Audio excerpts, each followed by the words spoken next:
రాష్ట్రంలోని ST reserved parliamentary స్థానాలు ఆదివాసులకు కేటాయించాలని ఆదివాసీ జాయింట్ యాక్షన్ కమిటీ ఆధ్వర్యంలో మంగళవారం నాడు భద్రాచలంలో ప్రెస్ మీట్ పెట్టడం జరిగింది. ఈ సమావేశంలో హాజరైన ఆదివాసీ జేఏసీ రాష్ట్ర చైర్మన్ దాట్ల నాగేశ్వరరావు మాట్లాడుతూ, తెలంగాణ రాష్ట్రంలో రాబోయే ఎన్నికలలో పార్లమెంట్ ఎస్టీ రిజర్వ్డ్ స్థానాలకు ఆదివాసులకే కేటాయించాలని కోరారు. ఆదివాసులకు రాజకీయ పదవుల్లోనూ పార్లమెంట్ ఎస్టీ రిజర్వ్డ్ సీట్ల కేటాయింపులో అన్యాయం జరుగుతుందన్నారు. తెలంగాణ రాష్ట్రంలో ఆదివాసులకు సామాజిక న్యాయం జరగాలని హైదరాబాద్ గాంధీ భవన్కి వెళ్లి తమకు జరుగుతున్న అన్యాయంపై ప్రశ్నిస్తామని అన్నారు. ఆదివాసీలకు ఏ అధికార పార్టీ కూడా ఇంతవరకు కేటాయించలేదు. అప్పుడు 2009 అధికార పార్టీ అయినటువంటి కాంగ్రెస్ లంబాడీలకే ఇచ్చింది. 2014 కూడా లంబాడీలకే ఇచ్చింది కాంగ్రెస్ పార్టీ. 2018లో కూడా లంబాడీలకే ఇచ్చింది.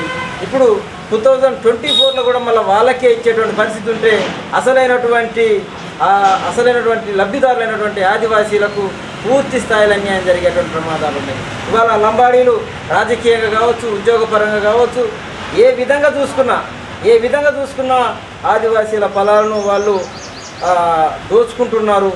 ఇక్కడ స్థానిక ఆదివాసీలైనటువంటి మాకు ప్రతి ప్రభుత్వంతో పోరాటమే అవుతుంది తప్ప మాకు ఎటువంటి ఫలితాలు అందేటువంటి పరిస్థితులు లేవు. పోరాటాలు మావవుతున్నాయి, ఫలితాలు లంబాడీలు అవుతున్నాయి. కనుక ఈసారి స్థానిక ఆదివాసీలతోటి ఎంపీ టికెట్ని భర్తీ చేయకపోతే కాంగ్రెస్ పార్టీ అయినా సరే, బీఆర్ఎస్ పార్టీ అయినా సరే, బీజేపీ పార్టీ అయినా సరే ఆదివాసీల వ్యతిరేక పార్టీగానే మేము పరిగణిస్తాము. ఎమ్మెల్యేగా గెలిచి ఉన్నారు. గిరిజన సంక్షేమ శాఖ పదవి మంచి గారికి ఇవ్వాలని చెప్పి కోరుతున్నాం. ఎందుకంటే గత 20 సంవత్సరాల నుండి లంబాడ వాళ్ళే గిరిజన సంక్షేమ శాఖ మంత్రి చేయడం వల్ల, వాళ్ళకి ఇవ్వడం వల్ల ఆదివాసీలు విద్యాపరంగా, ఉద్యోగపరంగా, రాజకీయ పరంగా అన్ని రంగాలలో వెనుకబడిపోవడం జరిగింది. అలాగే గతంలో కూడా మూల సమస్యలు ఎన్నో ఎదుర్కోవడం జరిగింది. ఏదైనా మంత్రులు లేక, మా కమ్యూనిటీ మంత్రులు లేక చాలా విధాలుగా లాస్ అయిపోయాము. ఇప్పుడు కూడా అదే అట్లా రాకూడదని చెప్పని మేము ముఖ్యమంత్రి గారిని ప్రత్యేకంగా కోరుతున్నాము. ఈ ఎలక్షన్ల ముందు కూడా మేము ముఖ్యమంత్రి గారిని కూడా కలిసి, అప్పుడు PCC అధ్యక్షులు ఉండే, అప్పుడు అధ్యక్షులు ఉన్నప్పుడు కూడా మాకు మా స్థానాల్లో, మా ఏరియాలో ఉన్నటువంటి స్థానాల అసెంబ్లీ పార్టీ మొత్తం ఆదివాసీ అభ్యర్థులకు ఇవ్వాలని చెప్పి కొనడం జరిగింది.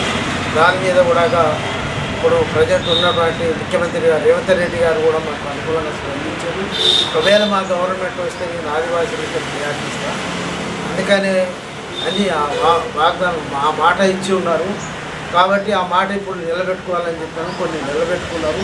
ఇప్పుడు ఎంపీ అభ్యర్థి కూడా నిలబెట్టుకోవాలని చెప్పని వారిని కోరుకుంటున్నాను.